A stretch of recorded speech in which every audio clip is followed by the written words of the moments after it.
Am I the a-hole for telling my sister I'm not going to help her with her house after she let my niece break our family video game console? My sister and her husband fell on hard times during COVID and had to put a lot of money into some issues that came up with their house. She asked me if I could help them repaint a couple of the affected rooms, and I said yes. I have experience there and don't mind helping. I was due to help next week, but last week while she and my niece, her daughter, were visiting, she let niece break our family PS5. So what happened? Sister and niece came over. My son was playing the PS5 in the living room. I went to grab something my sister asked for. When I came back, the kids were fighting and my son was upset because the PS5 was broken. My sister was standing there watching the whole thing. I asked what happened, and the kids were talking over each other. My sister wasn't saying anything. And he said my son wouldn't share and he pulled too hard. My son told me he was going to let her play once he got the characters safe because he was in the middle of his section. And she lost it and kicked the console over and stomped it with her foot and pulled on the cable really hard. My sister just kept saying my son wouldn't let her daughter play and that he should have let her play. I told her that didn't give niece the right to break it. She told me it's reckless letting a kid my son's age play. She told me niece didn't do it, but then niece proceeded to kick it in front of me. At which point I said she needed to leave. Luckily I was able to get it repaired, but it cost me money and my sister just said they didn't need to pay and it was my fault. I told her then that I'm not helping her paint now, that I'm not giving up my free labor for her after she did nothing while an expensive and hard to get console was broken. She told me I couldn't do that, and it was me being petty, mean, and an a-hole, and a bad sister, and that I should be more understanding. She told me it wasn't her job to supervise the kids, and I shouldn't take the fight out on her. Am I the a-hole? I only question it because I know they have been really hard up after all this, and haven't finished things still because of the financial stresses. Not the a-hole. And it was her job to supervise her kid. She's lucky you're not telling her she's financially responsible to replace/fix the item her child broke during a temper tantrum. I wouldn't be going out of my way to provide her free labor either. If she bring it up, you need to say, "Oh, I'm sorry. I didn't realize not suing you for destruction of property was not a sisterly thing to do. I'll call my lawyer now and after filing the lawsuit, I'll come and help you if you want." That ought to shut her up. I would be tempted to go a more petty route. Help her paint. Walk in, grab an extension and paint the ceiling with "You owe me XXX for PS5 repair," and walk out. Painting the ceiling, while not difficult, may be more inconvenient as the likelihood of dear old sister having white ceiling paint on hand is low. Heck, an even pettier route would be to paint in a dark color which would require several coats to cover up. Not the a-hole. Bring your son and instruct him to knock over as many paint cans as possible. Then say that it wasn't your responsibility to watch him. She told me it wasn't her job to supervise the kids and I shouldn't take the fight out on her. So, she has no responsibility for supervising her own daughter? OP, don't ever lift a finger for her or allow her into your home until she pays you back every cent. That poor daughter. She will need therapy after being raised like this. More like poor everyone else around her. Kids raised like that normally just become dangerous nuisance to everyone else. I don't even care. Next story is titled, "Am I the a-hole for kicking my mom out of my house?" I'm graduating college in a few days. My mom and dad flew into town to see me and my dad brought his wife. My mom went and visited her parents while I spent time with my dad. My mom is staying at my house and my dad is in a hotel. I got home last night and my mom tells me she's changing her plane ticket to leave immediately after I graduate. I ask her why, and she says she hates my dad and his wife and doesn't want them around. She literally hasn't seen my dad yet on this trip or since I was 18, which was nearly 10 years ago. I told her if she doesn't want to be here, then she should just leave. Then she said that I love my dad more than her, that I'm calling her a parent, etc. I never said those things. Then she claimed my dad put me up to it to kick her out. None of it is true. I told her I'm not picking sides. I'm picking me. This is my weekend and I want both my parents at my graduation. I told her she divorced him over 20 years ago and to get the hell over it. She's not going to make me feel guilty for wanting a relationship with my dad and told her to get out. Yes, my dad was a bad husband. No, he wasn't abusive mentally or physically to my mom. He had poor money issues and often picked his family over her. She divorced him. But he was a good father to me all my life. She let me take her to her parents' house after an hour of her walking around my town because she stormed out. I dropped her off and she said, "Thanks for nothing." And now she won't talk to me. Not a-hole. Now for the top comments. Not a-hole. I'm not picking sides. I'm picking me. Godlike response. Opie is way more prepared for the adult world than mom is. Not a-hole. It sucks when parents make kids choose sides, regardless of age. You are not in the wrong here, especially since you did your best to accommodate both sides. Not a-hole. You can't accommodate everyone else all of the time. However, I think your mom has some challenges that stem from being not the priority and feeling that someone else has been picked over her. You can see this in the way she reacted to you, and by your comment that your father was a bad husband because he prioritized his family over her. In which case, it's on the mom to go see a therapist to work out her issues. Opie can't tiptoe the rest of her life ignoring her relationship with her own father to try and please her mother. Info. If I'm good at math, that makes you 28, so definitely not a child. Has your mom ever acted like this before? I wonder if visiting her parents set something off and she was in the midst of an anxiety attack. She did the same thing when I graduated high school. I never confronted her at that time. She did it in 2019 when I said I wanted to move to the same city as him. She said I was picking him over her if I moved. Now for the next story. Am I the a-hole for refusing to give my dad money from my trust fund? I, 18 female, currently live with my dad, 65 male, and sister, 14 female. Recently, my relationship with my dad has turned sour, and home life has started to become unbearable for me. Since I've turned 18, I'm able to claim my child trust fund, and to my knowledge, there is at least around £1,500 in the account. My dad knows this, and has been non-stop pestering me to give him at least half of my money. I've told him that I plan on using the money to buy essentials and save for a future deposit on a place to live. But he doesn't listen. It argues that he deserves it since he had to put up with me the past 2 years. I won't go much into it, but I've had to drop out of college and my mental health has been severely affected the past couple of years. My dad brings this up to guilt me and upset me. Every time he brings the topic of money up, it almost always ends in an argument. This came to a head yesterday where I was making some food for myself and my dad asked me when I'll get the money from my fund. I responded and said I didn't know just yet, but I plan on getting it as soon as I'm able. I don't know how, but this sent my dad into a rage, and he told me I'll only end up wasting it. And he called me ungrateful and selfish, along with a few rude names that accused me of keeping the money from him.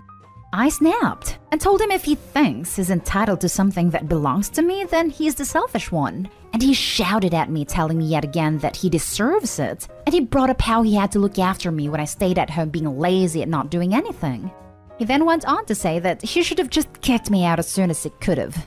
I was so close to crying at this point, but I shouted at him and asked him what he values more, his daughter or money.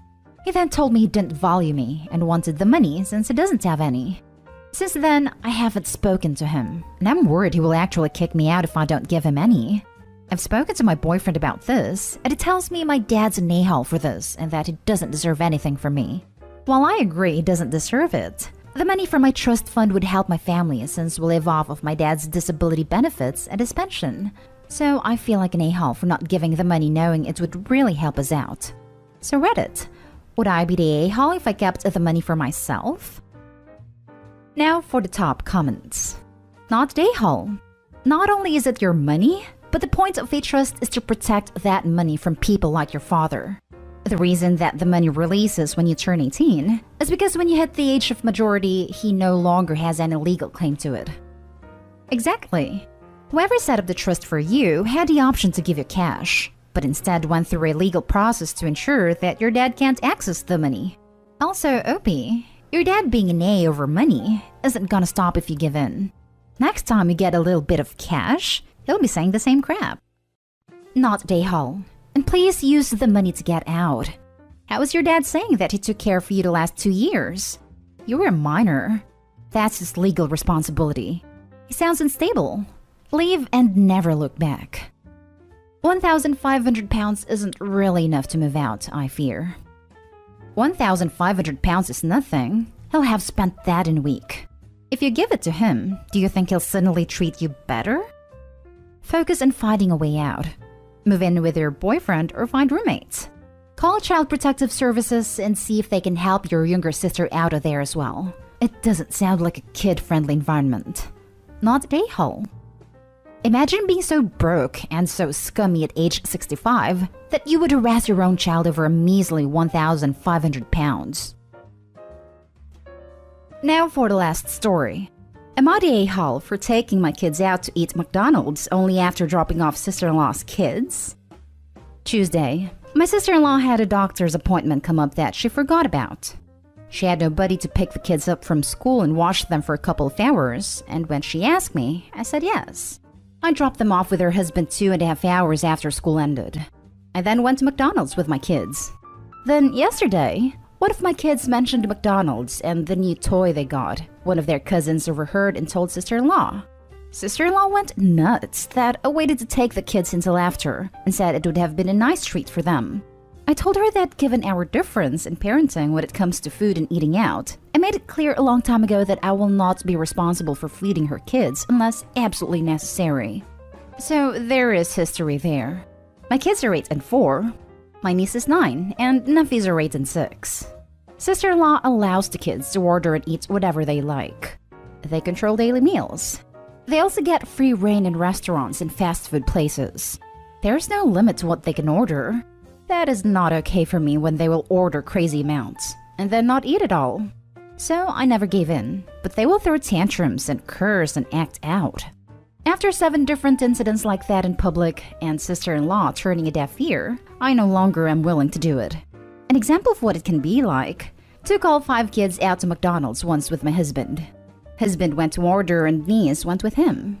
When it came to her order, she wanted 2 large fries, the big box of McNuggets, not sure how many they are honestly, and a chicken sandwich.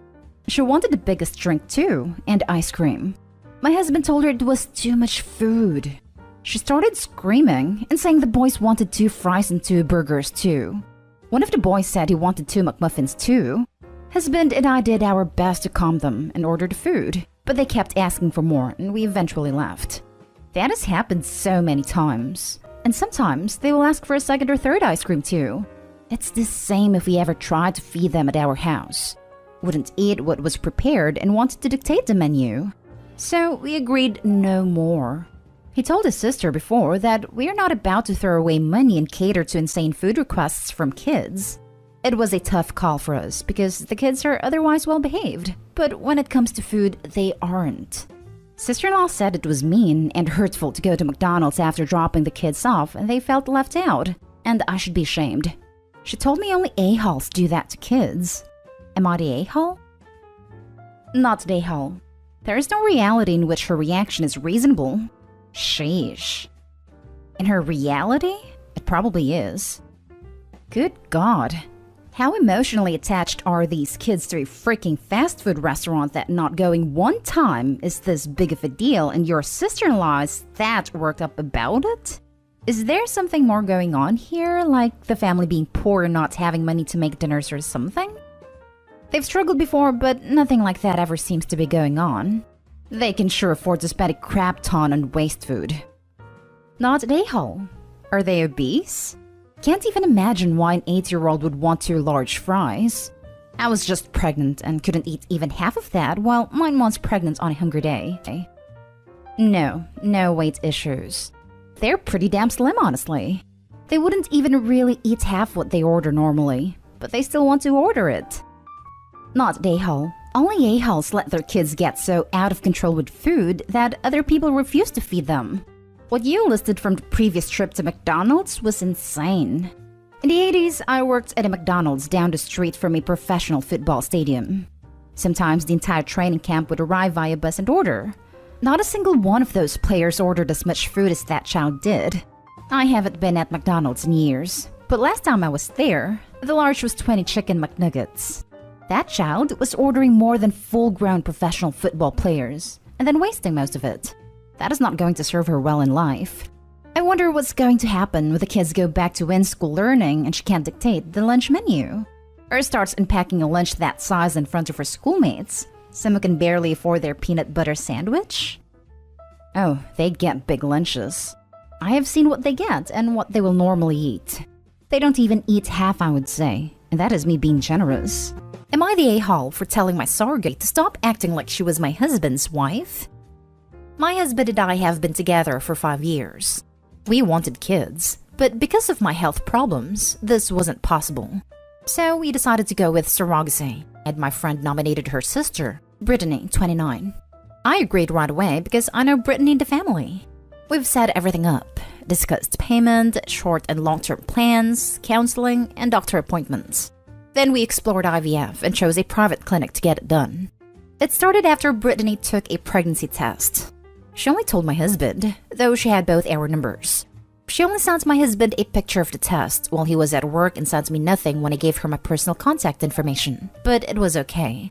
Things got complicated when Brittany started having access to our credit cards for her own wants and claimed they were the baby's needs. She excluded me from doctor visits and scans and had only my husband go with her.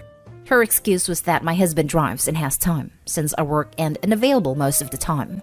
I felt isolated from this experience, but said nothing knowing she's bearing a lot of burden, so I had patience.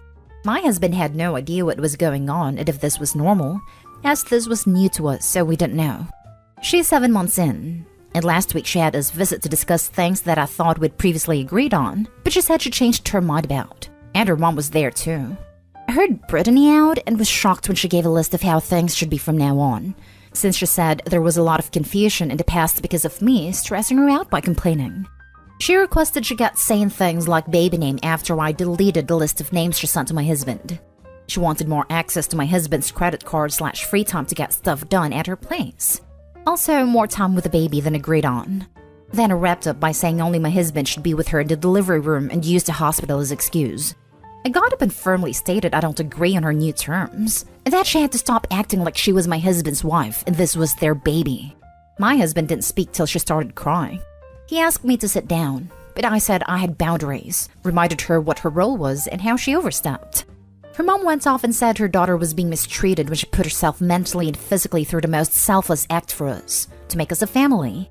She gave up a part of her life in those months to give us what we want, and I was acting selfish and ungrateful. She had us leave, then told my friend, and it got more complicated. I was told to apologize for what I said. Am I the a-hole? Edit. Yes, we agreed on paying for the surrogacy like I stated above. So no favors or anything. No, we did not have a legal contract because my friend said there was no need for us to do that, and basically talked us out since we are considered family, but we had an agreement including paying her.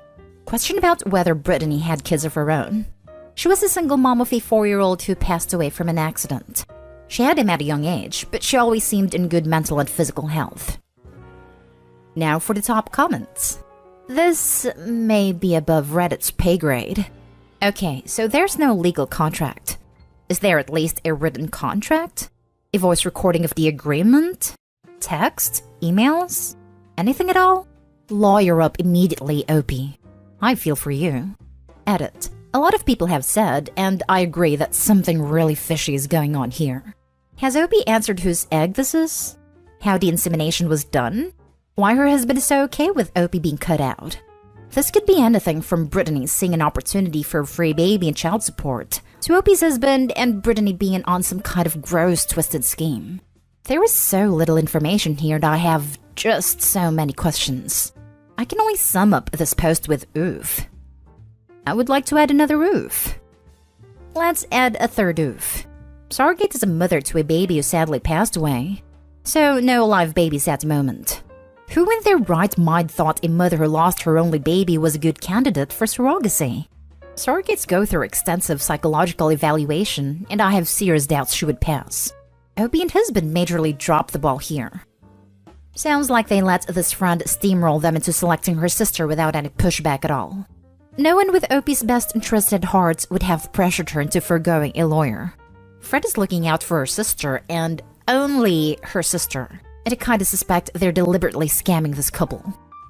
Oh, absolutely. It looks to me that this friend saw how her sister was depressed after losing her baby, and there was probably no father in the picture to try again, or money to go through IVF on her own, so they saw this as their chance to have a baby. This is why surrogacy is so heavily regulated. Was there a contract? If not, yikes. Get a lawyer ASAP. Surrogates have no business being involved in naming the baby or dictating time spent with the child. Red flags abound. You're not an a-hole, but you may have put yourself in a situation where an unstable person could now have leverage to essentially be a third parent to your child. Or a single parent. She doesn't want you at the delivery, so she can just claim the baby for herself. Edited to add, after seeing your edits about the surrogates having lost a 4-year-old, she is 100% planning to keep the baby. Whether she also tries to take your husband and just claim child support is up in the air. Next story. Am I the a-hole for telling my daughter to leave my husband alone? I have 3 children, 10 female, 22 male, and 24 female. The older 2 are from my first marriage. Their father died when they were 5 and 7, and I married their stepfather 4 years later. From the very beginning, my daughter had a difficult time adjusting. She never saw my husband as a father figure, unlike my son who took to him very quickly. We tried everything, including therapy, but it didn't do much.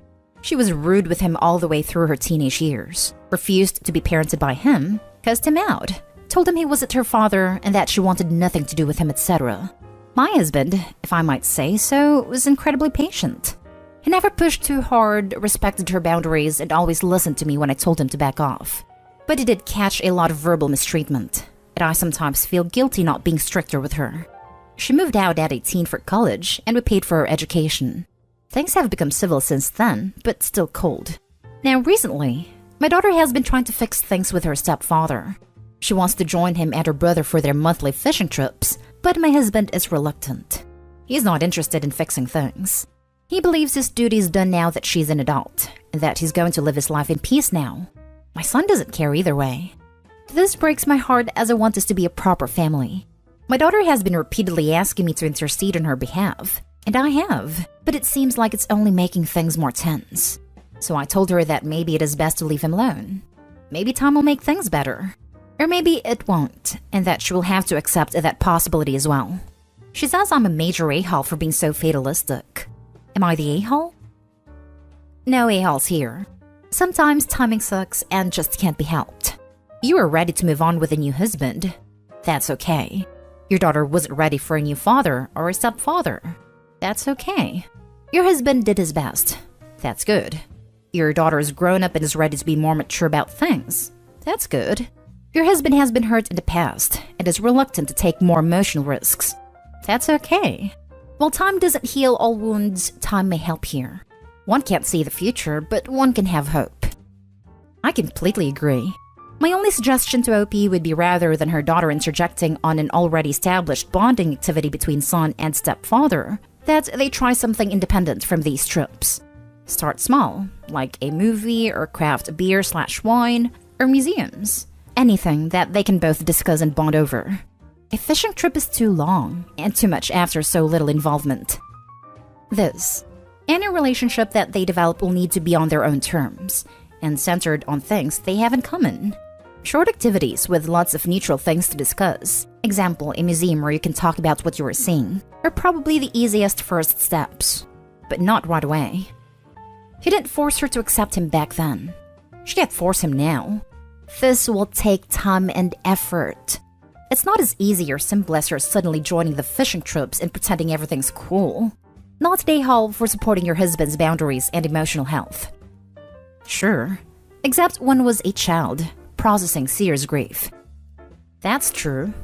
Still doesn't mean they can flip a switch and suddenly have a great relationship now. Now for the next story. Am I the a-hole for wanting to kick my son out?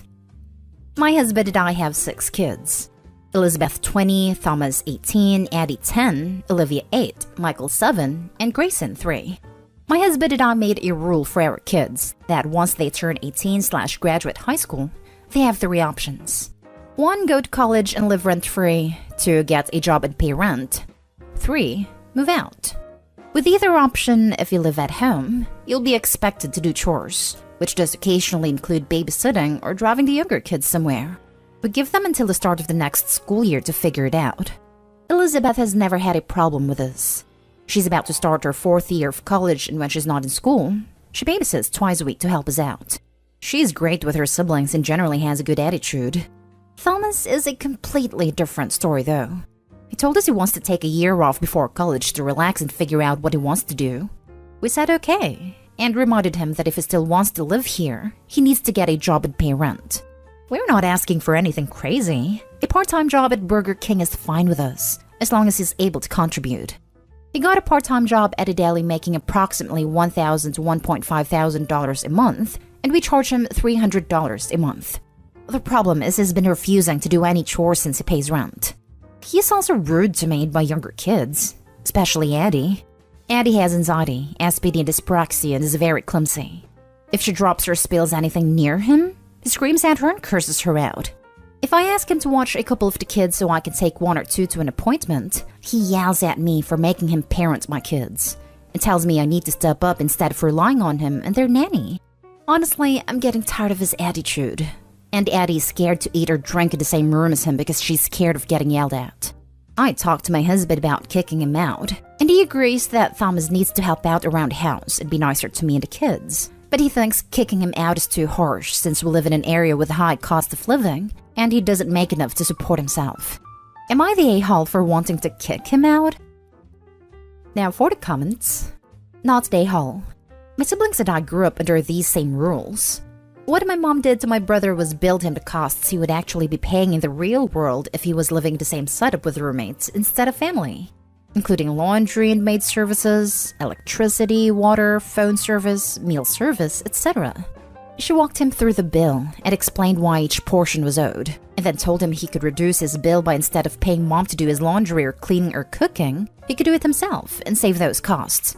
You get the idea. My brother decided the rent he was being charged and the chores he was asked to do was way better than paying the higher costs without the chores. That's a good idea. This kid needs a real wake-up call about how much things actually cost. The absolute horror that some posters have about, gasp, babysitting is laughable. How dare you ask him to babysit when he pays you $300 whole for rent? He wanted his path. He chose to work instead of going to school. He wanted to do that while remaining in his parents' house. He pays a measly $300 for a room, common areas, utilities, groceries, etc. He is refusing to help out around the house and is being horrible to his sister, who is a child. I think kicking out right away is overly harsh. I think Opie needs to have a very serious conversation with him to reiterate his options. Staying at home means helping out and being respectful / not horrible. He will never find somewhere to live for $300. So this is his final warning to straighten up. Opie has a child to protect. Addie's only 10 and deserves to feel safe. I have very little sympathy for an 18-year-old who is tormenting a special needs 10-year-old. Not the a-hole. Not the a-hole. If your husband agrees he needs to be nicer and help out, then what is your husband willing to do if your son continues to do neither? He wants to talk to him and hope he listens. Last story is titled, Am I the a-hole for telling my brother I'm not taking on extra hardship just because I love him? My brother and I are only 11 months apart in age. He's older, so we grew up incredibly close. And when he and his late wife had kids together and I was already home with mine, he offered to help by taking them Thursdays and Fridays so they could save some money on childcare. This continued for years, and their kids are now 10, 8, and 7. My late sister-in-law died 2 years ago, and it was very rough on the kids. They were very close to their mom, and she adored them. My brother adored her too. They went to therapy for 6 months, and then 9 months after the death of his late wife, he met his current wife. It seems he felt ready to date again, and from there they moved fast. They were married October last year, and they moved in together. It was him and the 3 kids plus her and her 2 kids. I think he thought the kids would appreciate having a mom figure again, and having 2 more siblings. And he thought her kids would like having a bigger family because it was just them and their mom. But her kids have issues with each other, and they don't like my brother's kids, while my brother's kids are hurt and feel like their dad betrayed their mom, and like my brother's wife is trying to replace her. The household descended into chaos and the kids fight. It was so bad, the family therapist they started to see refused to see them all together, and 2 further ones said they would not be able to do therapy as a group for a while if they switched to them. The fighting has made it hard to keep a babysitter and made childcare much more difficult for them. His stepkids don't want to be alone with him, and his kids don't want to be alone with their stepmom. So he asked me to go back to the old arrangement of having the kids after school. I told him I didn't feel like it would work for me, that I love him and will try to help him find someone, but I can't. He told me the 3 kids miss me and their cousins. I said I hadn't made the decision lightly, but after my parents' experiences with taking care of all 5 kids together and seeing how they are with each other, I feel like I wouldn't be capable of coping. He tried to use our bond to get through to me and I told him no. Then he got mad and accused me of not loving him. I told him I was not taking on the extra hardship because I love him, that he knows that's what he's asking, and that I will be here for him in ways I can be, but I cannot take on more than I can realistically handle. He said calling the kids a hardship made me an a-hole, and so did rejecting the chance to spend time with all my nieces and nephews. Am I the a-hole? NTA, NTA, NTA. Your beloved brother has a self-created mess on his hands, and he's looking to you to restore some semblance of normalcy. Except that it isn't your job. Info. Did he ask the kids what they thought about him getting married again, or what they felt about her kids? He did, but he said he didn't want them to make the rules. And he told them if they had any actual issues with any of them to let him know, but otherwise he was doing what he felt was right. And they had no specific issues, so that was it. A professional therapist can't handle all of them together, and you're supposed to be willing to take them all? Not at a-hole. If you feel so inclined, you could offer to take his 3 kids. But if you don't want to do that, you are still not at a-hole. That is not something I will offer because he already rejected it when my parents made the suggestion. Not at a-hole. 5 well-behaved kids would be a hardship. 5 kids fighting a blended family dynamic is beyond what should be asked of you. Why can't the kids go to an after-school program where they will have some distance from each other? I don't know why. The parents are probably hoping that if they force them together enough they will become friends. It won't work, and will cause more resentment and anger.